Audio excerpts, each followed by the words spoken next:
Style and Performance. My name is Joshua, and today I am posting another classic truck up for sale online. This truck is owned by a local gentleman here to Central Florida. He's owned this truck for a number of years and he's ready to sell it and move on to a new project. Now this truck in question is of course Alan's 1948 Chevrolet pickup truck. And this truck has got a very interesting story behind it. But if you're on short time and maybe, hey, I've already seen the video, I've already learned the details about the truck, I just want to see how this thing runs and drives and sounds again. Best thing to do is to head over to the timestamp right here on the video. That is the driving portion. There you're going to see this truck up on the road, see how the engine sounds, and of course runs going down the road. But if you got some time on your hands and you want to learn more about the story behind this truck, then sit back, relax, and let me tell you about Alan's 1948 Chevrolet pickup truck. Alright, so about a week ago when I met Alan for the first time, I wanted to take a look at the truck, look it over, and learn as much details as I possibly can. I wanted to know what was the restoration like, what did this truck start off, does it have a unique story? And lo and behold, Alan told me a very, very unique story.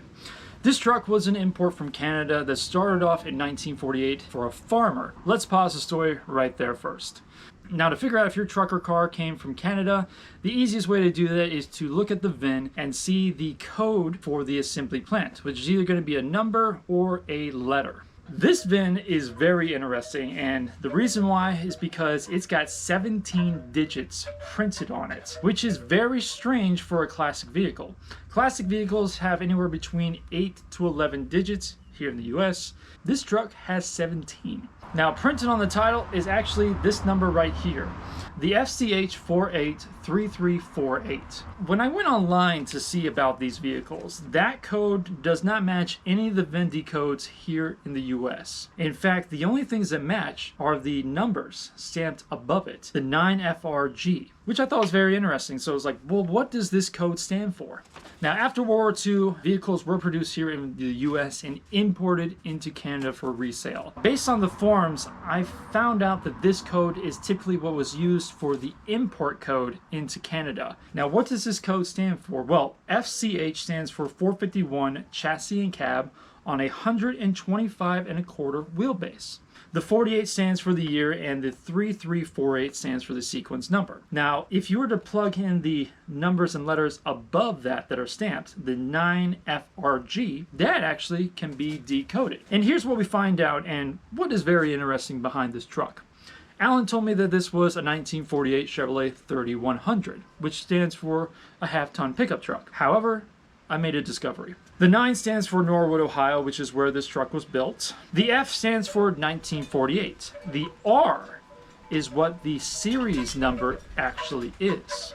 The R stands for 3600 series, which means it is a medium-duty 3/4 ton pickup that was sold primarily for commercial use only. And of course, G stands for July. This truck was built in July in 1948 in Norwood, Ohio, before it made it into Canada. Now with that being said, Alan told me that a farmer owned this truck. Now I'm pretty sure he had a pretty big farm up in Canada, which is why he owned a commercial pickup truck. Now the difference between the two trucks is pretty interesting. From the outside appearance, this looks like a regular 3100 truck. It's got the same kind of grille, it's got the same kind of cab. The bed looks to be exactly the same until you look at it from a side angle. A 3100 pickup truck has a much smaller bed, and you can see that from the back of the cab to the front of the fenders. There is one strong arm holding up the bed. When you look at the side of Alan's truck, the 3600 series, the bed is actually 7 inches longer, and it's got 2 strong arms holding up between the back of the cab and the front of the fender. Alan told me later on that this truck has been a part of the farmer's life since the very beginning. He imported the truck here into the US around the 1980s, and then he moved on down here to Florida in 1989, where he sadly passed away shortly after moving here to Florida. In 1990, his wife decided to put the vehicle up for sale and sold it to the second owner. Now here is where the story goes a little bit interesting. It kind of makes you sit back and go, why would they do that? Seriously, what were they thinking? The wife told him that the truck needed a simple valve job. Now what he did is he took it to a mechanic who inspected the vehicle and told him, you're going to need a whole new engine. This mechanic actually had a second plan for what he wanted to do. He wanted to take this motor out of the truck, which was the original 235 Thriftmaster inline 6 with the 3-speed. And he told the second owner that actually if they were able to swap in a modern drivetrain, it would not only increase the value of the truck, but also make it a much more reliable vehicle. Second owner, not knowing anything about cars, said, okay, let's do it. And instead of putting in a Chevrolet motor and power plant drivetrain, he swapped in a different vehicle and a different power plant and drivetrain. The front of this truck has got an independent suspension. The 3-speed went to a 5-speed, and the Thriftmaster inline 6 went to a 4-cylinder inline out of the Ford Ranger. I know what you're thinking. Why? Well, at the time, yes, that motor is fuel economy better than the inline 6. For resale value? No. We all know a Chevy belongs in a Chevy, and typically if you're building a Ford belongs in a Ford. Now, the second owner owned the truck for quite some time. He enjoyed it. He did a little bit of restoration to the truck. He fixed things up. He gave it a new paint job, and of course, he enjoyed the truck and took it out to shows before he decided to sell it. Let's talk about Alan's truck and see what this truck has gone through since the second owner. Now, Alan bought this truck in the late 2000s. He made it his personal daily driver until recently where he upgraded to a brand new Chevrolet Silverado. Now, this truck, he's gone through the whole thing from front to back. Now, the exterior is painted in this light brown. It's a gloss brown with a little bit of pinstripe up on the grille and, of course, the white bumpers front and back. The entire bed, he's completely redone. He put in a real oak wood bed with polished stainless steel inlays and of course added those beautiful white stakes on the side to really finish this truck off and make it look more like a good old farm truck. The other thing you want to do is that this truck originally had a 5th wheel bracket right on the driver's side. That bracket deteriorated over time, so he went over to a local gentleman, Brock Tillman, and Brock actually built a 5th wheel bracket. The other thing he did was he upgraded the wheels from those Ford wheels into these are the American Racing Torque Thrust wheels, M Series Special Edition, black with the machined lip. They're a 17-inch wheel wrapped around a brand new set of Michelin Touring tires. The other thing about this truck is, of course, the power plant. Now, this second owner, oddly enough, was convinced to swap in a Ford inline 4 with a 5-speed. However, Alan made the wise and right choice to go back to a Chevrolet power plant. But he didn't stop there. He didn't want to put in the original 235. He wanted to upgrade this thing into a good, reliable motor. So, of course, he went with the obvious choice of a 5.7-liter 350 V8. But he didn't stop there. He took it over to a local machinist, Doug's Hot Rods, a hot rod shop here locally in Central Florida. Doug took this motor, bored it 30 over, and put it into a built 5.8-liter 355 V8 motor. Now, we don't have the specs or the internals of what he used on it, but what we do know is that this motor is producing just over 350 horsepower, and it's made up to a TH350 automatic. Now, the engine is definitely upgraded for more of the modern drive. It's got power steering, it's got the aluminum radiator with electric fans, it's got a Holley street carburetor, 600 CFM, and it's got front power disc brakes. Now, the chassis of this truck is originally a 3/4 ton chassis, which is from the subframe back, but the front subframe is still that Ford Ranger independent suspension. And I'll be honest, taking this truck up on the road, it definitely has a good feel ride to it. It's got a 10 bolts in the rear with the drum brakes, shocks all the way around. This thing rides nice and smooth. Let's talk about the interior a little bit before we take this thing out up on the road. Now, the interior is very interesting, and one thing I really like about it is that it has the original color still painted on the inside. Now, the interior has definitely been gone through. Alan's done a great job doing a couple of renovations on it and restorations, but also upgrading a few things, such as the steering wheel. It's got a tilt steering column with a reproduction wood grain steering wheel. The gauges have been swapped over to Shark gauges. Also, if you look towards the center, you'll see that it has a retro sound digital radio with Bluetooth capabilities, and probably the best modification Alan has put into this truck. Makes it a little bit more comfortable here in Florida. Alan decided to add in the classic Auto Air AC kits. Now, it's got a low car shifter down the center and a beautiful custom bench seat. This truck overall is absolutely gorgeous. It's fun to drive. It looks great going down the road. And the best part about it, It is powered once again by a Chevrolet power plant. But before we take this thing out up on the road, let's learn more about today's sponsor, SwapChicken.life.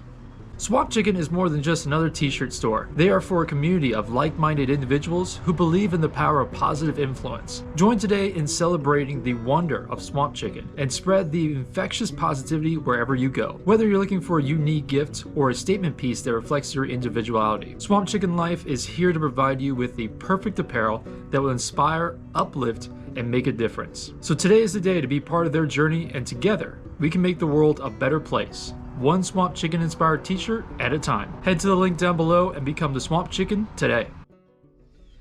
All right, so let's take this 1948 Chevrolet pickup truck out for a drive. Now, if you don't know much about me, myself, I am 6.5 feet tall. I weigh about 200 pounds. And the cab of these trucks are very large and very comfortable. Especially the way this one is set up. It's set up more of an original kind of truck, not super modified. You can see with the seating, my arm comes way up and I'm sitting pretty high because this is how the seat would have been in 1948. All right, so let's take this truck out for a ride, see how it runs, see how it handles, and of course, just experience driving an old school truck with a 350 V8 in it. A modified 350, and this thing sounds good. You can hear the fan turning on there with the aluminum radiator.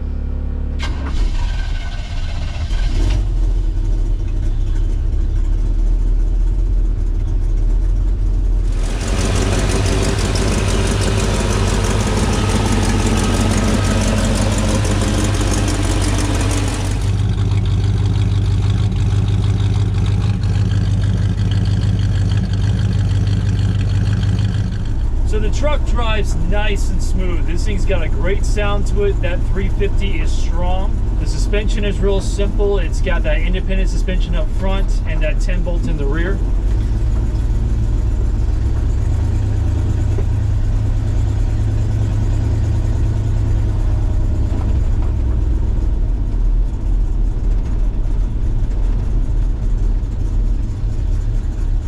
Now the transmission in this car is a TH350 automatic, a 3-speed with 10 bolts in the rear. Now,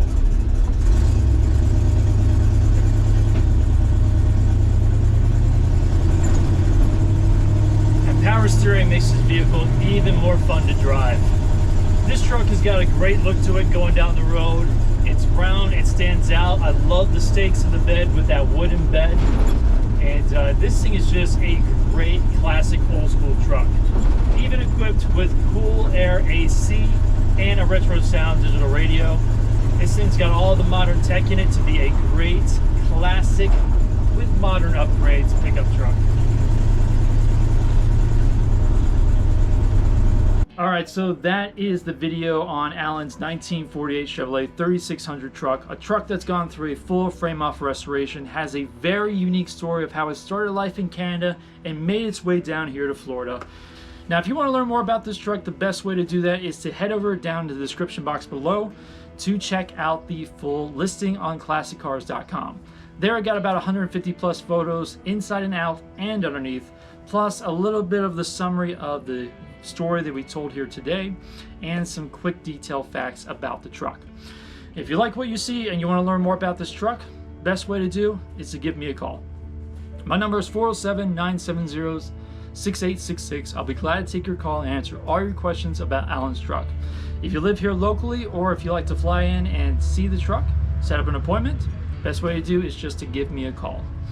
Now, if you watch this video, you like this channel, you want to learn more about what happens on this channel, best way to do that is to hit the subscribe button. Located somewhere on the screen, just hit that big red button and you'll be subscribed to Just Style and Performance. We got a lot of cool videos coming out in the future this year and hopefully the restart of the project series. And if you want to learn more about today's sponsor, Swap Chicken, fantastic clothing brand that's got comfortable shirts, awesome hats, and a whole lot more in store coming in the future year. Best way to check them out as well is to head down the description box below, right underneath the listing. You'll see it to SwampChicken.life.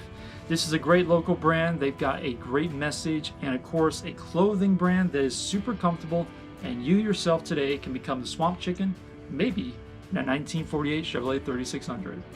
So if you liked the video, make sure you subscribe today, hit that notification bell, and next time I will see you right here on Just Style and Performance.